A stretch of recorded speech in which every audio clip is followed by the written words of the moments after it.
Cik Amin.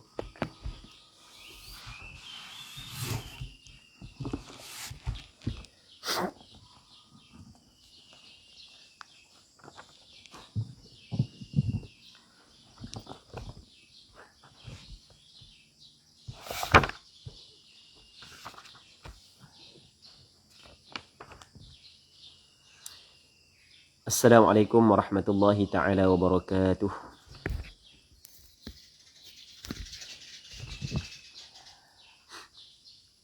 A'udzu billahi minasyaitonir rajim. Bismillahirrahmanirrahim.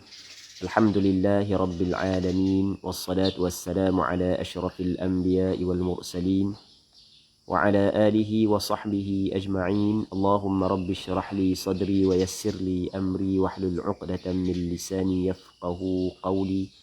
ولا حول ولا قوة إلا بالله العلي العظيم. اللهم انفعنا بما علمتنا وعلمنا ما ينفعنا وعلمنا ما جهلنا وذكرنا ما نسينا. اللهم يسر ولا تعسر. رب تمم بالخير. اللهم افتح علينا فتوح العارفين وفقنا توفيق الصالحين. اللهم لا سهل إلا ما جعلته سهلا وأنت تجعل الحزن إذا شئت سهلا. اللهم أكرمنا بالإخلاص في القول والعمل. اللهم أكرمنا بالإخلاص في القول والعمل. اللهم أكرمنا بالإخلاص في القول والعمل. اللهم إنا نسألك الهدى والتقى والعفاف والغنى. اللهم فقهنا في الدين وعلمنا التأويل.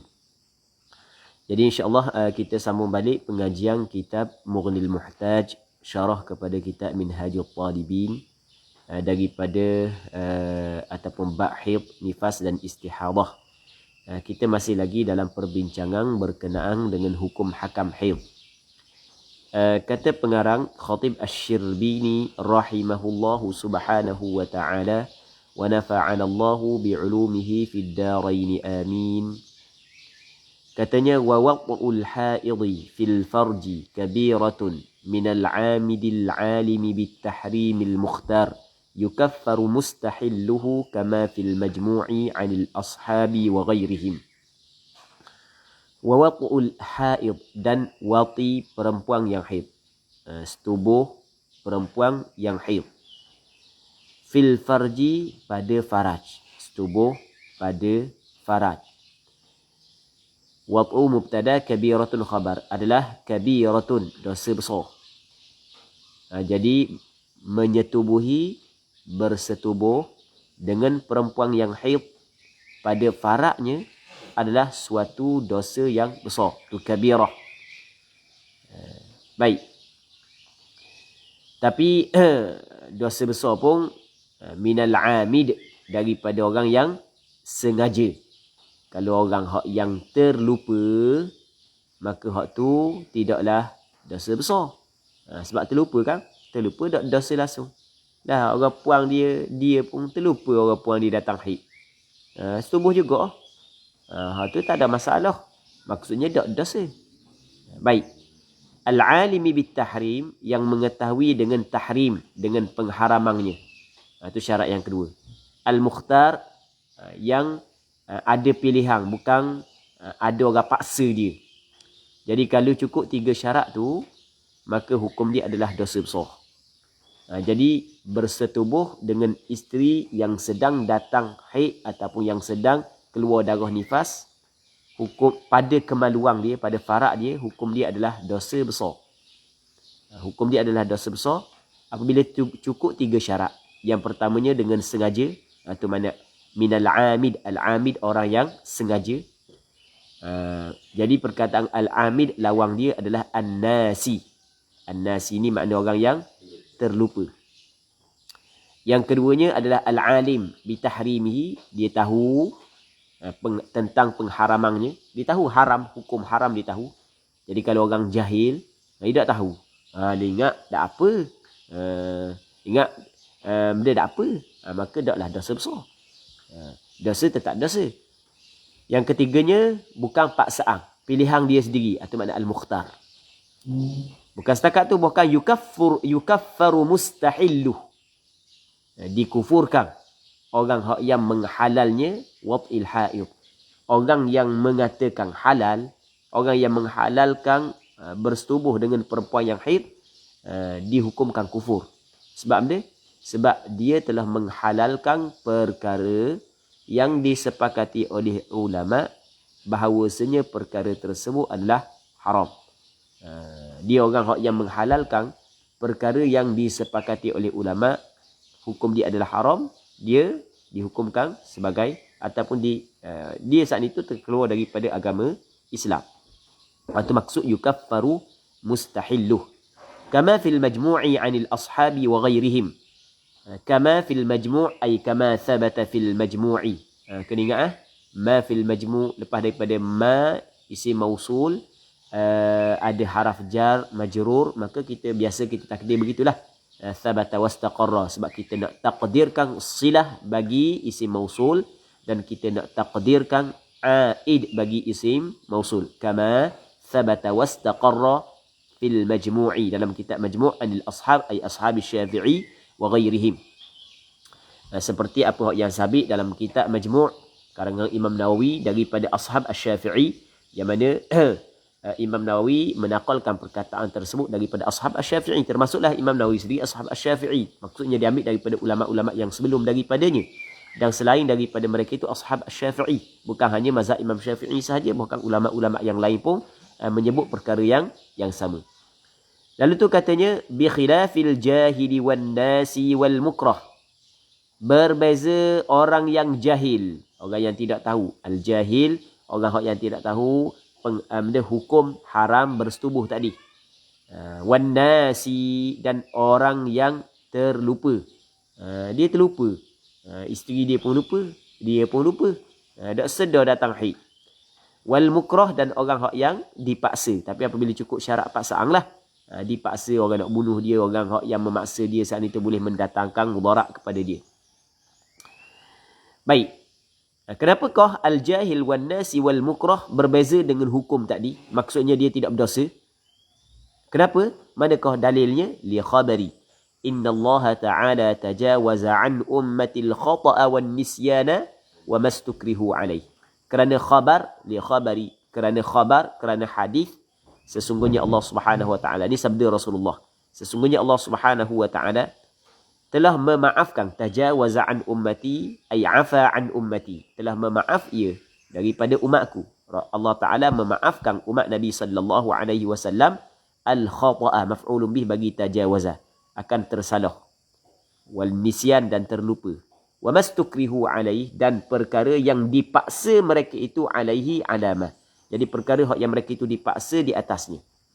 Jadi benda yang terjadi kerana tersalah, benda yang terjadi kerana terlupa, dan benda yang mereka itu dipaksa untuk melakukannya, maka Allah Subhanahu wa taala memaafkan daripada umat Nabi Muhammad sallallahu alaihi wasallam. Jadi apabila dimaafkan, maka tidaklah dikirakan berdosa.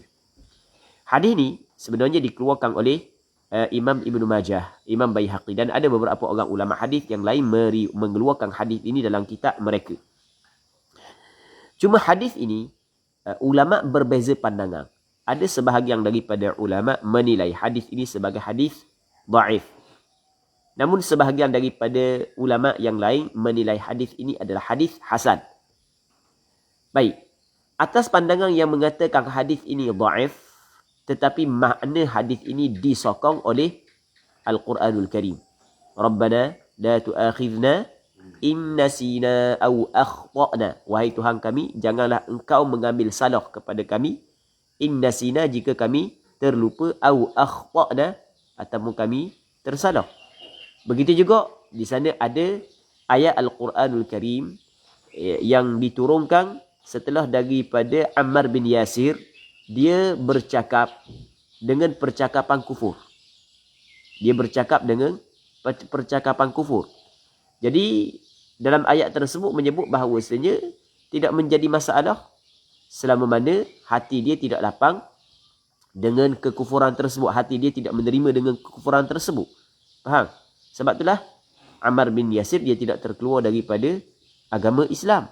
Bahkan Rasulullah kabur dalam hadis yang diriwayatkan oleh Imam Baihaqi, wa in adu, dan sekiranya mereka itu mengulangi, maka ulangi. Wa in adu fa'ud, Maka kalau mereka itu mengulangi perbuatan yang sama, menseksa, mensuruh, menuturkan perkataan kufur, maka mengulangi perkataan tersebut. Tidak menjadi masalah. Tapi dengan syarat hatimu saat itu tetap dengan Islam. Jadi kesimpulannya, atas pandangan ulama yang mengatakan hadis ni dhaif, tapi sebenarnya maksud hadis ini disokong oleh Al-Quranul Karim. Maksudnya disokong oleh dalil-dalil yang lain. Maka daripada sudut maknanya adalah sahih. Faham? Kata Khatib Asy-Syirbini wahwa kembali kepada hadal hadis hasan. Hadis ini adalah hadis hasan, rawahul Baihaqi wa ghairuh. Telah meriwayat akan hadis ini oleh Imam Baihaqi dan selain daripada Imam Baihaqi. Okey, selesai. Seterusnya katanya wa yusannu lil wati'il muta'ammidil mukhtaril 'alimi bit tahrimi fi awwalid dami wa quwwatihi at-tasadduq bimithqalin islamiyyin minadh dhahabil khalis. Dah disunatkan. Maksud benda sunat, kalau tak buat, taklah berdosa. Tapi kalau buat, dapat pahala. Disunatkan lil wati, bagi orang yang bersetubuh. Orang yang menyetubuhi. Kita ada wati, kita ada mawqu'ah. Wati adalah lelaki, mawqu'ah adalah perempuan. Jadi maksudnya disunat kepada lelaki yang bersetubuh dengan perempuan yang datang haid tu, ataupun perempuan yang sedang keluar darah nifas.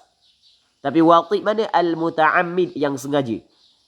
Kalau hak yang terlupa, hak tu tidak disunatkan kerana tidak berdosa. Al-mukhtar, yang tidak terpaksa, yang tidak dipaksa. Mukhtar ni yang pilihan sendiri. Dia yang memilih. Al-alimi bit tahrim, yang mengetahui dengan pengharamannya. Fi awwalid dam, wati saat itu, bersetubuh saat itu pada permulaan darah, wa quwwati, dan kuatnya darah ketika darah sedang keluar. Okey, boleh faham? Hari pertama, hari kedua, hari ketiga, tu darah awal darah. Faham? Kalau hari ke-6, hari ke-7, tu dipanggil penghujung darah. Disunatkan at-tasadduq, naib fa'il bagi yusannu, bersedekah bimithqalin islamiyyin minadh dhahabil khalis, dengan mithqal yang dinisbahkan kepada Islam daripada az-zahab, emas yang bersih. Emas tu dingin lah. Maksudnya dia kena sedekah sebanyak 1 mithqal, 1 dinar. 1 mithqal islami, 1 dinar, dia menyamai 4.25 gram. Sebab 20 mithqal, 20 dinar, dia sama dengan 85 gram. Kan kita nisab emas adalah 85 gram, ataupun 20 mithqal, ataupun 20 dinar. Jadi bermakna 1 mithqal, 1 dinar menyamai 4.25 gram. Jadi 4.25 gram, kalau emas lah ni dalam RM225 segram. Ya mah kan, ia turun naik kan. Lebih kurang dalam tu lah. Kena tanya tak kemah. Kena tanya tak kemah. Kalau katakanlah 225 gram. 225 ringgit 1 gram. Jadi 1000 lebih tau. 1000 lebih kok. 4.25 gram. 1000 lebih lah. Lebih kurang kan. Betul tak Fendi? 1000 lebih. Tak apa? 207 ringgit. 275. Oh, tak kemah ada sini rupanya. 275 ringgit 1 gram. 1000 lebih lah. Tengok tanya Zu. Zu pun tak kemah kau. Jadi 1000 lebih lah. Ada ni 270 lebih. Oh, tahu. Oh, anak emak lah kalau gitu. Bukan anak ayah lah. Oh. Baik. Jadi 1000 lebih lah. Kena sedekah. Kena sedekah 1000 lebih. Sunat sedekah. Sunat sedekah. Dalam mazhab Imam Syafi'i, sunat sahaja sedekah. Tidak wajib. Namun ada pandangan sebahagian daripada ulama, hukum dia adalah wajib kena bersedekah. Mazhab Imam Syafi'i, sunat bersedekah hanya kepada lelaki. Tidak kepada isteri. Baik, wa fi akhirid dami wa dha'fihi binisfi mithqalin, dan pada penghujung darah. Hari yang ke-6, hari yang ke-7 dah. Wa dha'fihi, dan lemahnya darah. Ketika lemah dah darah, Sunat dia bersedekah binisfi mithqalin li khabari, binisfi mithqal, dengan separuh mithqal, 1/2 mithqal. Maksudnya 2 gram lebih lah. 2 gram lebih lah. Jadi kalau satu mithqal 4.25 gram. Jadi separuh daripada tu lah. 500 riyal lebih kau ah. Kerana dia sunat dia bersedekah li khabari. Li khabari itu dipanggil illah pada yusannu. Kerana dia disunatkan li khabari. Kerana hadis idza waqa'a ar-rajulu ahlahu wa hiya haid in kana daman ahmara falyatasaddaq bi dinar wa in kana asfara falyatasaddaq bi nisfi dinar. Apabila bersetubuh, waqa'a dengan makna bersetubuh. Bersetubuh ar-rajulu, oleh seorang lelaki, ahlahu akan ahlinya, isteri dia ke, hamba dia ke, wahia haid, padahal ia mubtada, haid khabar, jumlah tu dipanggil jumlah haliyah, waw tu dipanggil wawul hal. Sedangkan dia kembali kepada ahluhu, haid, sedang datang haid. In kana daman ahmara, jika adalah darah itu adalah darah yang merah, merah kuat lagi lah, falyatasaddaq bidinar, maka hendaklah dia bersedekah dengan 1 dinar. Wa in kana asfara, dan jika adalah darah tu kuning, falyatasaddaq binisfi dinar, maka hendaklah dia bersedekah dengan separuh dinar. Baik. Hadis ini dikeluarkan oleh Imam Abu Dawud, Imam Hakim An-Naisaburi, yang mana Imam Hakim An-Naisaburi menilai hadis ini sebagai hadis sahih, dan Imam Syamsuddin Az-Zahabi bersetuju dengan penilaian yang dinilaikan oleh Imam Hakim An-Naisaburi. Baik. Katanya rawahu Abu Dawud wal Hakim wa sahhahah. Telah meriwayat akan hadis ini oleh Imam Abu Dawud As-Sijistani dan Imam Hakim An-Naisaburi dalam kitab Al-Mustadrak ala Sahihain. Wa sahhahah, dan menilai sahih lah ia Imam Hakim kembali kepada hadis ini. Okey, habis. Katanya wa yuqasun nifasu 'ala al-haidhi, dan diqiaskan nifas di atas haid. Maksudnya tadi duk cerita tentang haid. Sama juga nifas. Kalau isteri dia sedang keluar darah nifas, tiba-tiba suami dia bersetubuh, tak ada patang-patang dah. Orang patang kat 100 hari, dia tak ada patang-patang dah. Tak ada nak habis nifas lagi, bersetubuh juga. Sama-sama naik antara bini dengan tok lelaki. Sebagai contoh. Baru nikah, sama-sama naik. Maka apa hak yang diwajibkan kepada suami isteri itu? Yang pertamanya bertaubat. Bertaubat benda hak yang diwajibkan kerana dia telah melakukan suatu dosa. Melainkan kalau dia tu tidak sengaja ataupun cakap kita terlupa, bangun tidur. Tengah-tengah tidur, bangun tengah malam, ingat tak ada benda dah. Rupanya tak sedar. Baby duduk tepi, ya. Darah nifas ada lagi, sebagai contoh. Makanya bersetubuh tak sekarang. Maka tak berdosa lah sebab dia terlupa. Ataupun dia tidak tahu hukum dia haram. Ataupun dia saat ni tu dipaksa. Okay, boleh faham kan? Maka hak tu taklah berdosa. Kalau berdosa, maka wajib dia kena bertaubat. Wajib dia kena bertaubat. Lepas tu disunatkan kepada suami bersedekah dengan 1 dinar kalau sekiranya darah tu masih lagi kuat, darah tengah warna merah, tengah warna hitam. Tapi kalau darah lemah dah, kuning dah, penghujung haid dah, maka ketika tu sunat dia bersedekah dengan separuh dinar. Sama juga dengan nifas. Itu maksud wa yuqasun nifasu 'ala al-haidhi. Katanya wala farqa fil wati'i baina az-zawji wa ghairihi. Dan tidak ada perbezaan pada al-wati', lelaki yang bersetubuh saat itu, lelaki yang mewatikan perempuan tu. Tidak ada perbezaan baina az-zawji wa ghairihi, di antara suami dan selain daripada suami. Dia selain daripada suami, sebab dalam hadis Rasulullah katakan idza waqa'a ar-rajulu ahlahu, apabila bersetubuh oleh lelaki akan ahlinya. Dia ahlinya adalah isteri dia. Faham? Ahli itu adalah merujuk kepada isteri. Jadi bermakna kalau lelaki itu bersetubuh dengan hamba dia, contoh, dia bersetubuh dengan hamba dia, adakah dia mengambil hukum yang sama ataupun tidak? Kata ulama, dia mengambil hukum yang sama. Disunatkan dia bersedekah. Sebab itulah dikata tidak ada perbezaan di antara wati, tidak ada perbezaan pada wati di antara suami dan selain daripada suami. Cuma hak yang selain daripada suami diqiyaskan di atas suami. Okey, boleh faham? Diqiyaskan di atas suami. Ada lagi hak yang selain daripada tuang kepada hamba. Ada lagi? Ada. Contoh, wati syubhah. Dia ingat bini dia. Dia ingat isteri dia. Orang puan tu ingat tu lelaki dia. Orang puan tu kata, saya hit lagi cara kata hit ke dah lama dah jumpa Pelik kata, dah jumpa dia baru mareng kata jumpa. Kata bini dia. Lah dak sedar. Tukar bilik dan seumpamanya tu panggil benda wati syubhah. Maka sama juga kena sunat dia bersedekah bagi lelaki kerana ketika tu perempuan datang haid. Dia tidak berdosa sebab kalau wati syubhah. Sebab wati syubhah adalah benda yang tidak disengajakan.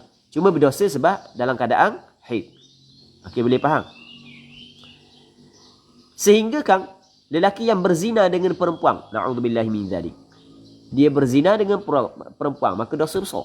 Wajib dia kena bertaubat. Tapi kalau dia berzina ketika haid, sunat dia bersedekah. Okey, boleh faham? Boleh faham? Sunat dia bersedekah. Tapi wajib dia kena bertaubat.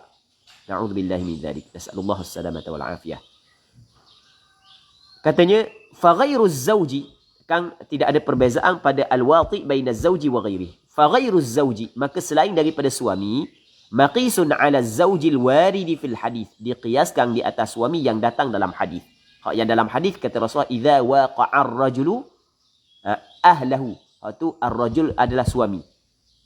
Dah tiba-tiba Khatib Asy-Syirbini kata orang lain pun sama juga, bukan mesti suami saja. Dah orang lain tak ada sebut dalam hadis, betul tidak sebut tapi diqiyaskan di atas suami.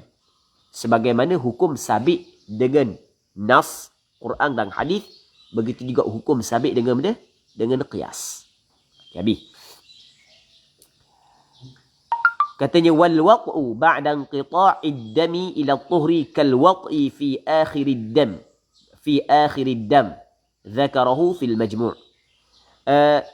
Jadi apabila dia sebut ketika permulaan darah, ketika penghujung darah. Hak permulaan darah 1 dinar, penghujung darah separuh dinar.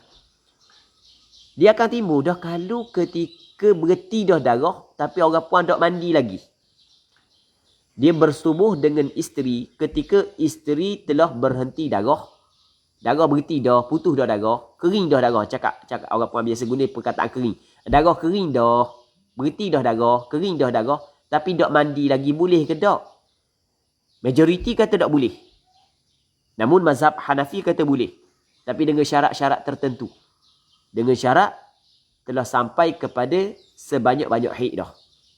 Dalam mazhab Hanafi kalau sampai sebanyak-banyak haid. Sebanyak-banyak haid dalam mazhab Hanafi adalah 10 hari. Sampai dah sebanyak-banyak haid, maka boleh. Sampai dah sebanyak-banyak haid. Baik.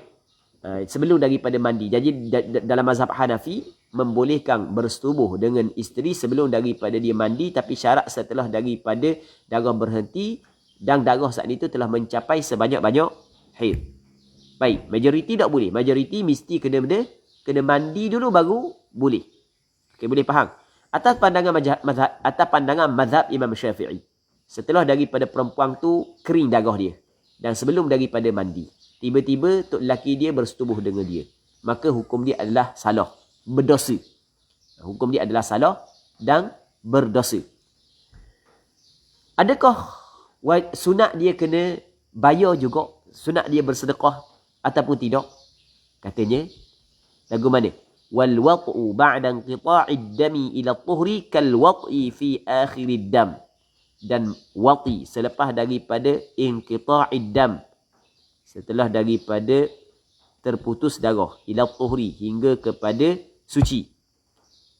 Hukum dia adalah kal wat'i, tu khabar bagi al wat'u, seperti bersetubuh fi akhirid dam, pada penghujung darah.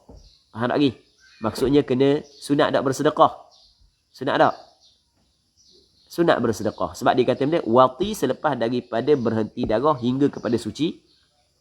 Hingga kepada suci, mandi wajib. Maka hukum dia adalah seperti wati pada penghujung darah. Jadi bermakna sunat dia bersedekah sebanyak separuh dinar. Zakarahu telah menyebut akan hukum ini oleh Imam Nawawi fil Majmu' di dalam kitab Al-Majmu'. Okey, Abi. Katanya wa yakfi tasadduqu walau ala faqirin wahid. Dan memadai bersedekah itu walaupun atas, cakap kita walaupun kepada faqirin wahid, seorang fakir. Dia bagi kepada seorang je, bukan mesti bagi kepada ramai. Memadai dah, mencukupi dah. Tak apa, tak wajib apa tak wajib? Sedangkan Rasulullah kata dalam hadis tersebut, falyatasaddaq, maka hendaklah dia bersedekah. Dalam masalah ni sebenarnya ada 3 pandangan dalam masalah ni. Yang pertamanya, pandangan yang mengatakan wajib bersedekah. Yang keduanya, pandangan kata sunat bersedekah.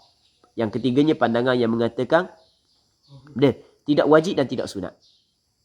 Kerana hadis ni ulama berbeza pandangan. Ada sebahagian daripada ulama mengatakan hadis ini adalah hadis dhaif, maka tidak boleh dijadikan sandaran hukum. Pada asalnya bebas seseorang daripada sebarang hutang. Jadi kita nak menyabitkan hutang kepada seseorang mesti dengan dalil yang sahih, dalil yang kuat. Okey, ini pandangan sebahagian daripada ulama. Ni satu pandangan dalam mazhab Imam Syafi'i. Begitu juga satu pandangan dalam mazhab-mazhab yang lain.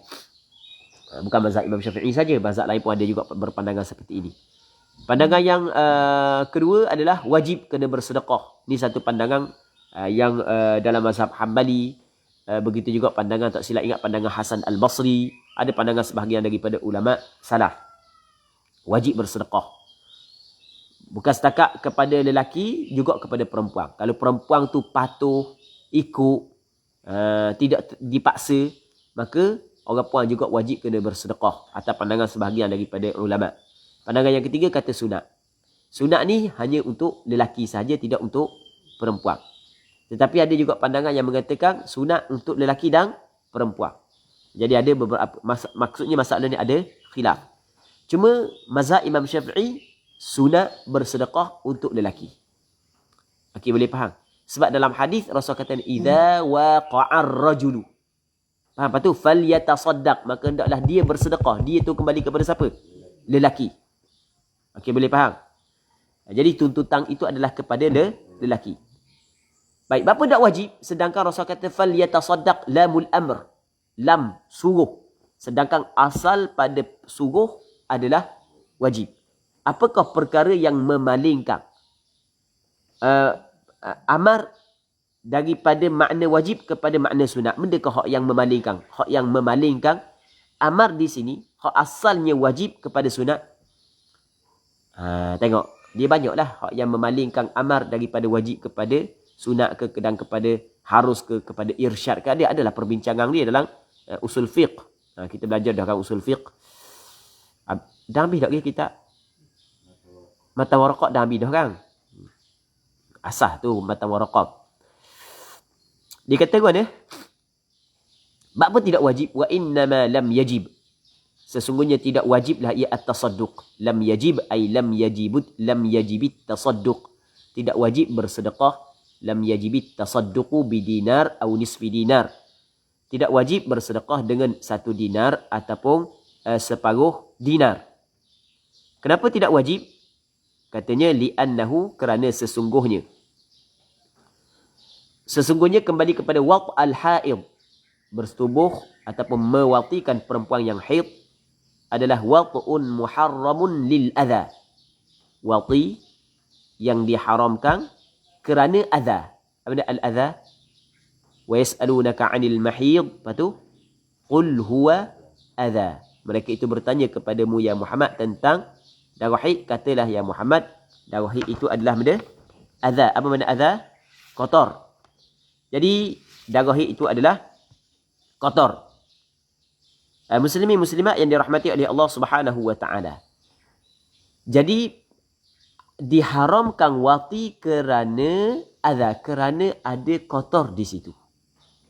Jadi bermakna pengharaman wati, pengharaman bersetubuh dengan perempuan yang haid bukan muharram li dzatih. Bukan muharram lil adha, li syai'in akhar. Dia ada suatu benda diharamkan zat dia.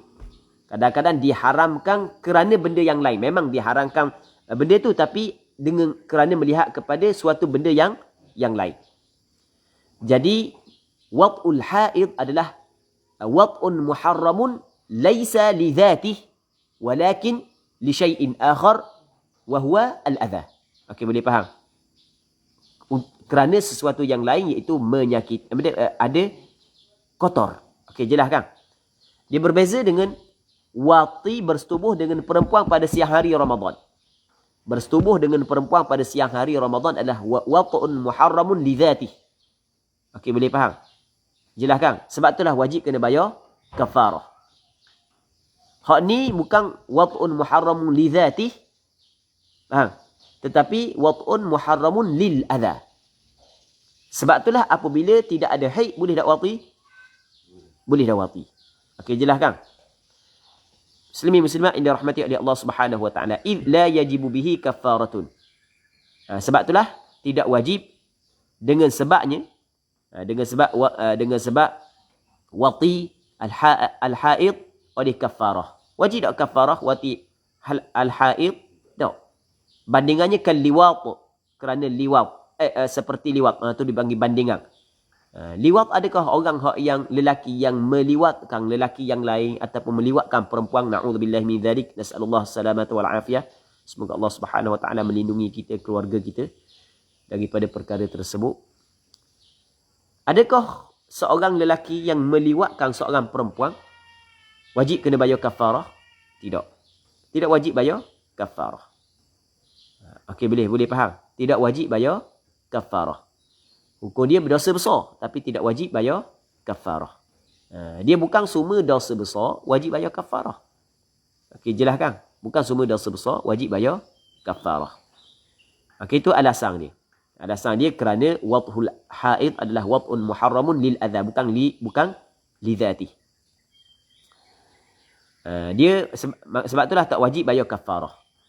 Dia bandingan hak yang tak wajib bayar kafarah walaupun dia dosa, bandingan sudut tu tak wajib bayar kafarah walaupun berdosa adalah liwat. Liwat dosa besar ke tak? Berdosa. Dah wajib tak bayar kafarah? Tak wajib. Okey, bandingan sudut tu sama-sama tidak wajib bayar kafarah. Baik.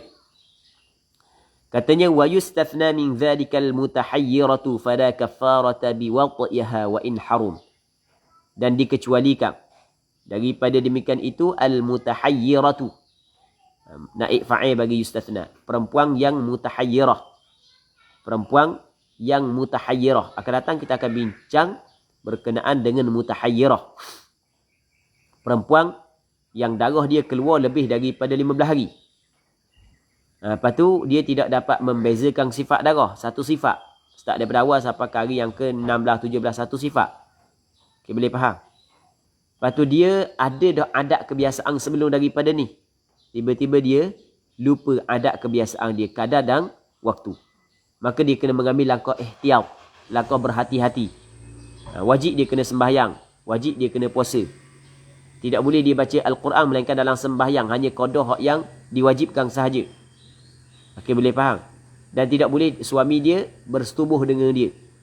Itu dia kena mengambil langkah ihtiyat. Baik, tiba-tiba tengah orang puang saat ni tu, perempuan tu mutahayyirah, tak tahu hak mana haid dia, hak mana suci dia. Tiba-tiba tu lelaki dia pergi setubuh dengan dia. Mai 5-6 bulan duk mutahayyirah gitu. Setubuh lah tu lelaki dia. Sebagai contoh kan, tu lelaki dia bersetubuh. Adakah wajib kena bayar, sunat kena bayar bersedekah? Tidak. Kerana apa tidak? Kerana kita kena ingat di sana ada kaedah. Benda al-kaffaratu ataupun tasqutul kaffaratu bisyubhat. Gugur kafarah dengan ada syubhat, ada kesamaran. Ketika wujudnya kesamaran, maka ketika tu gugur kafarah. Jadi kalau kafarah gugur, maka begitu juga bersedekah, benda yang sunat lebih lagi gugur. Sebab perempuan mutahayyirah, ada tak kemungkinan waktu tersebut waktu haid? Ada kemungkinan. Ada tak kemungkinan waktu tersebut waktu suci? Jadi syubhah tak di situ? Sebab itulah tidak sunat suami dia bersedekah kerana perkara tersebut. Tapi kalau nak sedekah saja-saja, itu tak ada masalah. Tidak sunat bersedekah kerana perbuatan tersebut. Jelas tak? Okey. Muslimin muslimat yang dirahmati oleh Allah Subhanahu wa taala.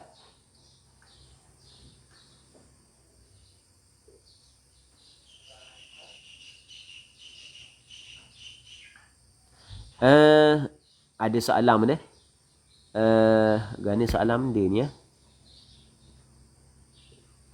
Ustaz, yukaffar tu maksudnya kena bayar kafarah ke maksud jadi kafir?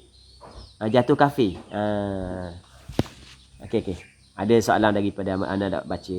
Jadi soalan daripada Ustazah Ummu Atirah Yusuf, ditanya yukaffar. Adakah maksud bayar kafarah ataupun jadi kafir? Jadi Dr. Syamsiah jawab dah. Dia kata jadi kafir. Atau jelaslah yukaffaru mustahilluhu maksudnya jadi kafir, bukan bayar kafarah. Jadi kafir orang yang menghalalkannya. Okey. Jazakumullahu khairah. Muslimin muslimat yang dirahmati oleh Allah Subhanahu wa taala. Katanya wa yustathna min dzalikal mutahayyiratu fala kaffarata biwatiha wa in harum. Maka tidak ada kafarah dengan mewatikannya al-mutahayyirah wa in harum, walaupun haram mewatikannya. Cuma masalah mutahayyirah ni adalah khilaf. Di sana ada pandangan yang mengatakan boleh. Dengan syarat-syarat tertentu. Sebab melihat kepada mudarat kalau berlaku dalam tempoh masa yang lama. Tapi pandangan mu'tamad dalam mazhab Imam Syafi'i, hukum dia adalah haram. Sebab tu dia kata fala kafarata biwatiha wa in harum, walaupun haram wati dia tapi tidak ada kafarah kerana di sana ada syubhah. Okey, habis itu. Ini kita nak masuk dalam perbahasan baru. Perbahasan ni boleh dikategorikan dalam perbahasan fiqhul jima'. Okey, di dalam kategori perbahasan fiqhul jima'. Boleh? Okey. Katanya walau akhbarathu bihaydhiha, sekiranya akhbarat telah isteri dia khabar. Bahasa Terengganu gitulah, khabar. Akhbarat telah mencerita kembali kepada isterinya, kembali kepada suami. Jadi isteri dia cerita kepada tok lelaki, khabar kepada tok lelaki bihaydhiha, dengan haidnya. Saya uzur lagi saya uzur lagi ni. Tapi walam yumkin sidquha, dan tidak mungkin oleh sidquha, benarnya isteri. Tak mungkin benar. Tidak mungkin. Mustahil benar. Mustahil betul. Main benda sepanjang benda sebulan tu hit belaka. Hari pertama hit, 2 hit, sampai ke 15 hit, 16 hit, 17 hit, 18 hit, 19 hit. Okey, tidak mungkin sidquha. Tapi tidak mungkin pun suami tu kena belajar juga. Kalau tak belajar, nak tahu kan dia kan? Walam yumkin sidquha, dan tidak mungkin benarnya isteri. Maka lam yultafat ilaiha, maka tidak dipandang kepada isteri tersebut. Maksudnya perkataan isteri tidak diambil kira lah. Jadi apabila tidak diambil kira, maka boleh suami dia bersetubuh dengan isteri tersebut. Tapi wa in amkana, dan jika mungkin kembali kepada sidquha, mungkin benar isteri tersebut. Sebab memang biasa hid dia 7 hari. Tapi dia kata ni hari ke-10, abang saya hid lagi ni. Mungkin tak benar? Mungkin. Sebab hid mungkin adat hid boleh berubah daripada 7 kepada 10, kepada 11. Sebagai contoh kan. Wa saddaqaha, dan membenarlah ia. Wa in amkana sidquha. Ada waw. Betul? Dan jika mungkin oleh sidquha, lepas tu wasaddaqaha, dan membenarlah ia suami akan isteri. Okey, perhati molek Jika mungkin benar isteri. Okey, mungkin isteri itu benar. Dan suami pula memang membenarkan isteri. Dia kadang-kadang mungkin benar, isteri itu mungkin betul, tetapi suami tidak membenarkan isteri tersebut. Okey, boleh faham? Ni jika mungkin isteri itu benar dan suami membenarkan isteri tersebut. Betul sungguh Okey. Ia mikir. Betul sungguh kaedah aku belajar. Betul sungguh Ketika tu haruma watuha. Haram watinya isteri. Tak boleh bersetubuh. Hukum dia adalah haram. Okey, boleh. Berapa dah? 2 dah kan? Jadi hak yang pertama tadi Isteri dia khabar, isteri dia sedang keluar darah haid. Tapi tidak mungkin isteri itu benar. Okey, boleh faham? Tak mungkin betul isteri ni. Dengan kaedah-kaedah yang dia belajar, tak mungkin betul. Maka tidak dipandang kepada isteri tersebut. Tak ada masalah. Maksudnya boleh bersetubuh dengan isteri. Satu. Yang kedua, benda, isteri khabar, dia ada haid. Ada lagi darah haid Yang kedua. Dan mungkin isteri itu benar, dan tok lelaki dia membenarkan perkataan isteri, maka haram tok lelaki dia bersetubuh dengan isteri. Berapa dah? 2. Yang ketiga, wa in kadzabaha, jika mendusta ia kembali kepada suami, akan dia akan isteri. Maksudnya, isteri khabar, dia keluar darah haid. Dan mungkin dakwaan isteri itu benar. Tapi suami mendustakan isteri. Tapi suami mendustakan, suami kata, awak ni lebong awak ni pelawak bukan semata-mata ikut nafsu dah. Benda ada kaedah-kaedah yang diguna pakai oleh suami. Okey, boleh faham? Kalau kita memikir masalah ni, dah tengok mudah. Ada darah ke tak? Dia bukan semua benda boleh tengok. Kalau tengah malam lapu tak ada apa semua sekali. Rasa dengan tangan ke apa semua sekali, tak jelas ada darah ke tak. Isteri kata ada darah dalam. Sebagai contoh kan. Jadi benda itulah hak yang mungkin boleh berlaku permasalahan ni. Jelas tak? Okey, habis. Katanya wa in kadzdzaba fala. Maksud benda fala ay fala yahrumu wat'uha. Kalau mungkin benar, tetapi suami tidak membenarkan isteri. Tapi bukan tidak membenar kerana suami saat itu ikut hawa nafsu. Kerana degil suami. Bukan. Kerana kaedah-kaedah yang dipelajari oleh suami tidak bertepatan dengan apa hak yang dikatakan oleh isteri. Memang betul mungkin benar. Okey, boleh faham? Jadi suami tidak membenarkan isteri tersebut. Maka fala, maksud benda fala yahrumu wat'uha. Liannaha, kerana sesungguhnya isteri saat itu rubbama anadathu, barangkali isteri yang menolak suami, anadathu, menolak ia suami, menolak ia isteri, akan dia akan suami. Barangkali isteri itu menolak. Jadi ada orang puang tu dia menolak. Dia menolak daripada bersetubuh. Faham? Itu yang pertama. Alasan yang pertama. Yang keduanya, wali annal aslah, dan kerana sesungguhnya asal adalah adamut tahrim, tidak diharamkan. Asal bersetubuh adalah tidak diharamkan. Okey, boleh faham? Diharamkan ketika datang haid. Apabila suami tidak membenarkan datang haid bagi isteri, maka kembali kepada hukum asal. Asal tidak diharamkan. Jelas? Tapi kalau tengok darah berkembur ada, kalau cakap terkandung gitu, darah berkembur ada, cakap terkandung gitu kan? Ke bukan gitu, Wendy? Tengok darah berkembur ada, tapi kata dok lagi, tu mengarut lah gitu. Okey, boleh faham kan? Okey, habis. Dua alasan dia mari. Alasan yang pertama adalah barangkali isteri yang menolak. Kan kadang-kadang isteri ni jenis degil, menolak. Dan banyak. Ataupun bukan banyak. Ana ada pernah dengar beberapa kes yang sampai kepada pendengaran. Ana lupa dah di masa ana duduk di Jabatan Mufti ke di mana, ana lupa dah. Ana lupa dah lah.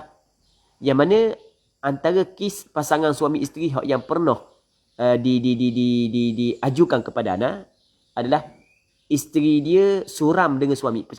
Istilah suram ke? Suram dengan suami.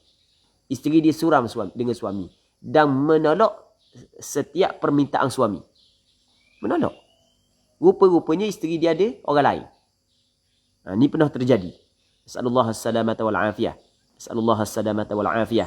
Semoga Allah Subhanahu wa taala memelihara kita dan memelihara keluarga kita daripada perkara-perkara tersebut. Baik. Jadi itu dipanggil benda inad daripada isteri. Okey, boleh faham? Isteri itu inad. Dia menolak. Memang degil. Tak mau ikut. Tak patuh kepada suami. Itu makna anadathu. Okey, habis itu ni masalah lain. Dia katakan bi khilafi ma law 'allaqa bihi talaqaha. Berbeza permasalahan sekiranya suami telah menggantungkan allaqa bil haidhi bihi ay bil haidhi talaqaha akan talaqnya. Berbeza permasalahan sekiranya allaqa ni menggantung, menta'liqlah ia az-zawj bihi bil haid talaqaha akan talaqnya isteri. Dia kata mana? Jika awak datang haid, ni kata tok lelaki kepada isteri dia sebagai contoh. Jika awak datang haid, awak tertolak. Okey, boleh faham? Jika awak datang haid, awak tertolak. Dengan satu tolak. Okey, dia telah menggantungkan tolak isteri dengan datang haid. Jelas? Hukum ni berbeza. Maksud dia hukum ni berbeza. Apabila isteri khabar, dia datang haid. Dan mungkin isteri itu benar. Sama ada suami membenarkan isteri ataupun tidak, tetap jatuh tolak. Nampak lagi? Tetap jatuh tolak. Sebab itulah dia kata bi khilafi ma law 'allaqa bihi talaqaha wa akhbaratuhu, dan menceritalah ia, khabar ia kembali kepada isteri. Kembali kepada suami. Isteri khabar kepada suami bihi bil haidhi, dengan haid. Lepas daripada suami menta'liq tolak isteri dengan keluar darah haid, tiba-tiba isteri khabar kepada suami, saya datang haid. Fa innaha tatluq, maka sesungguhnya isteri itu jatuh tolak. Okey, boleh faham? Wa in kadzabaha, sekalipun suami mendustakan isteri. Dok mu nak datang haid lagi. Okey, boleh faham? Jadi masalah ni berbeza dengan masalah tadi. Apa tak sama? Masalah ni, masalah yang kedua ni, litaqsirihi, kerana kecuaian suami, bita'liqihi, dengan menta'liqnya tolak, bima la yu'rafu illa min jihatiha, dengan perkara yang tidak diketahui akan perkara itu, illa min jihatiha, melainkan daripada sudutnya isteri. Okey. Siapa yang menta'liq tolak dengan keluarnya darah haid? Suami. Darah haid datang daripada mana? Datang daripada isteri. Siapa yang mengetahui datang darah haid? Isteri. Okey, boleh faham. Jadi sekarang ni suami telah melakukan kecuaian. Dia telah menta'liqkan talak dengan sesuatu benda yang tidak diketahui melainkan daripada isteri. Kerana kecuaian dia lah punca daripada jatuh talak. Kerana benda kecuaian daripada dia. Okey, boleh faham? Itu maksud dia. Habis. Ni bab lain pula. Wala yukrahu tabkhuha. Kalau ada kata bab lain ni, maksudnya ni dipanggil istinaf. Dipanggil waw istinafiyah. Waw mula semula. Ni perbahasan lain. Wala yukrahu tabkhuha, dan tidak makruh masaknya al-haid. Wala isti'malu ma massathu min ma'in aw ajinin aw nahwihi.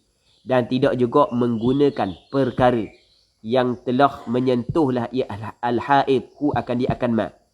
Apakah ma? Bayan bagi ma. Min ma'in, daripada air. Aw ajin, ataupun ajin. Tepung hak yang telah diuli. Aw nahwi, ataupun seumpamanya. Maksud dia benda. Puak Yahudi, apabila perempuan dia datang haid, maka dia mengasingkan diri daripada perempuan tersebut. Dok makan sekali, dok tidur sekali, dok guna benda-benda hak yang diguna oleh perempuan hak yang datang haid. Manakala Islam tidak begitu. Hak yang tak boleh dalam Islam hanya bersetubuh ataupun bermubasyarah bima bainas surati war rukbah. Hak yang kita bincang dah kan. Selain daripada itu, boleh ke tak nak tidur sekali, boleh ke tak? Makruh ke tak? Boleh serta tidak makruh. Bukan setakat hanya benda tidak haram. Bukan harus serta tidak makruh. Faham tak lagi? Itu maksudnya tidak makruh masak perang. Mujur tak makruh. Kalau kata makruh kok, pakai lapar tu lelaki kita ke orang perang haid. Wala yukrahu, tidak makruh. Tabukhuha, masaknya al-haid. Wala isti'malu ma massathu min ma'in aw ajin, dan tidak juga makruh menggunakan perkara hak yang disentuh oleh perempuan termasuklah air, tepung, ataupun seumpamanya hak lain-lain tak kira lah. Kain tuala dia ke, ataupun baju dia ke, kain dia ke, tak kira lah benda hak yang nasi hak yang dia dah habis separuh tu ke, sebagai contoh kan. Tak ada masalah, dia boleh kan. Dah hukum ni kabur agak. Nama kitab fiqh kena kabur belaka. Faham? Hukum gini kabur agak. Ia memang kena kabur. Sebab benda kena kabur? Sebab orang Yahudi, dia duduk sekali dengan orang puang. Ketika orang puang datang haid. Faham tak lagi? Lepas tu, Islam kata tak ada masalah boleh. Adakah kena ra'i juga ke? Kan kita ada kan keluar daripada khilaf kan? Kena ra'i juga ke khilaf tu? Jadi maksudnya makruh. Tak. Tak boleh ra'i khilaf tersebut. Ini bukan khilaf di kalangan ulama-ulama Islam Okey, jelas kan? Tak makruh. Hukum dia adalah harus. Okey, habis.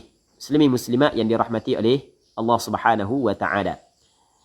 Fa idza qata'a damul haidhi wa mithluhu an-nifas li zamani imkanihi irtafa'a anha suqutus salah. Maka apabila berhenti damul haidhi. Mana damul haidhi? Darah haid. Apabila berhenti darah haid. Wa mithluhu nifas, dan seumpama haid adalah nifas. Apabila darah haid berhenti. Inqita' makna berhenti. Dia berhenti ni lagu manakah cara perempuan mengetahui darah tu berhenti? Dengan cara adalah kalau dia cek, tak ada darah. Tak ada darah, kering terus dah. Sama ada keluar cecair putih ataupun tidak. Okey, boleh faham? Sama ada cecair putih ataupun tidak. Maksudnya tidak disyaratkan darah kering saat itu kena ada cecair putih. Okey, boleh faham? Jadi bermakna kadang-kadang darah berhenti saat itu terus disusuli dengan cecair putih. Itu jelas. Kadang-kadang darah berhenti tapi tidak ada cecair putih. Yang penting tidak ada kesang darah. Okey, boleh faham? Apabila berhenti darah haid, wa mithluhu nifas, dan seumpama haid, nifas pun sama. Li zamani imkani, berhenti itu li zamani imkani, bagi zaman imkannya. Maksud dia pada waktu imkannya, pada waktu imkan. Pada waktu boleh darah tersebut berhenti. Ke li zamani imkanihi. Kejap. Apabila berhenti darah haid dan seumpamanya nifas, di zamani imkanihi. Di zamani imkanihi, imkani al-haid ke imkani tuhur, kena anda kena tengok semula. Okey, di zaman imkani anda kena tengok semula, kena cek balik, kena kaji mula. Tak tahu. La adri. Apabila darah haid berhenti, ketika itu irtafa'a anha suqutus salah. Terangkat daripada perempuan oleh gugur sembahyang. Jadi apabila darah haid berhenti, sama juga darah nifas berhenti, maka terangkat daripada perempuan tersebut gugur sembahyang. Maksud dia terangkat gugur sembahyang? Kena sembahyang dah. Tak digugur sembahyang kerana haid. Apabila darah haid berhenti, terangkat gugur sembahyang. Jadi ada dulu antara pandangan hak yang masyhur yang diamali oleh perempuan adalah apabila perempuan tu mengalami suci, tak sembahyang, dia tunggu dia sehari semalam dulu. Dia tunggu sehari semalam baru dia sembahyang. Selepas perempuan mengalami suci, tak sembahyang lalu dia tunggu sehari semalam. Hak tu tak betul. Hak tu tak betul. Hak tu salah sebenarnya. Hak tu salah. Salah. Hak tu adalah pandangan hak yang ngaru. Jangan kata khilaf, jangan kata khilaf. Khilaf ni khilaf ghairu mu'tabar. Khilaf ngaru ni. Bukan khilaf di kalangan ulama mu'tabar. Khilaf di kalangan apa hak yang difahami oleh perempuan. Yang mana orang puan tu ambil daripada mana tak tahu. Ataupun ambil daripada ustaz ataupun ustazah hak yang tak tahu hukum hakam haid. Tak tahu ambil daripada mana sumber, tak tahu daripada mana. Tak tahu daripada mana sumber tersebut. Lepas daripada mengalami suci, tak semayang, tunggu sehari semalam baru semayang. Cukup sehari semalam baru semayang. Alasan takut-takut darah keluar mudah. Sedangkan tak mari-mari dah pun. Ramai perempuan gitu ramai. Hak anak-anak jumpalah. Ramai. Allah Rabbi. Itu salah. Jangan nak buat penulisan yang panjang lah. mengkritik pandangan tersebut. Anda buat penulisan yang panjang mengikut pandangan 4 mazhab. Anda buat bagi dalil daripada Quran, dalil daripada hadis, dan anda naqal daripada pandangan 4 mazhab dalam masalah ni. Dalam mazhab Imam Syafi'i jelas apabila darah haid itu berhenti, sama juga darah nifas berhenti, maka terangkat daripadanya gugur sembahyang. Nak tunggu sehari semalam awak ambil ni. Baik. Katanya walam yahillah mimma haruma bihi qabla al-ghusli aw at-tayammumi ghairu saum. Dan tidak halal daripada perkara yang haramlah ia ma bihi dengan sebab haid qabla al-ghusli aw at-tayammum, sebelum daripada mandi ataupun tayamum. Tidak halal daripada perkara yang diharamkan dengan sebab haid sebelum daripada mandi ataupun tayamum. Tayamum diganti daripada mandi kalau tidak ada air ataupun tidak boleh guna air. Tidak halal ghairu saum, oleh selain daripada puasa. Puasa halal dah walaupun tak mandi lagi. Selain daripada puasa tak halal. Maksudnya nak semayang boleh ke tak? Wajib semayang. Terangkat dah kewajipan semayang. Terangkat dah gugur semayang. Maksudnya wajib dah disemayang. Cuma boleh tak nak semayang? Tak boleh. Lepas tu dia nak semayang kena mandi dulu. Okey, boleh faham kan? Nak setubuh boleh ke tak? Tak boleh. Mereka kena mandi dulu. Tapi kalau puasa, boleh tak dia nak puasa? Boleh. Walaupun tak mandi lagi. Itu maksud tidak halal sebelum daripada mandi ataupun tayamum, selain daripada puasa, wa talaq, dan selain daripada talaq. Okey, jadi untuk jadi Dr. Syamsiah kata imkan at-tuhur, saya rasa ustaz, sebab terangkat gugur solat bila dah suci. Ana pun nampak gitu juga. Cuma mai waswah ni nanti kena tengok dulu. Anda pun nampak cenderung kepada li zamani imkani tuhur. Imkani tuhur. Memang nampak situ juga. Tapi kena kita cek balik. Jazakumullahu khairah untuk Dr. Syamsiah Muhammad. Jazakumullahu khairah. Baik. Kita sambung balik insya-Allah esok kalau sekiranya dipanjangkan umur. Jadi untuk hari ini kita berhenti sini dulu. Semoga Allah Subhanahu wa taala memberkati majlis ilmu yang kita adakan pada pagi yang mulia ini. Dan semoga Allah Subhanahu wa taala membuka pintu ilmu kepada kita dengan rahmat dan anugerah daripada Allah Subhanahu wa taala. Wallahu Subhanahu wa taala a'la wa a'lam, wa sallallahu ala sayyidina Muhammad wa ala alihi wa sahbihi ajma'in, walhamdulillahi rabbil alamin.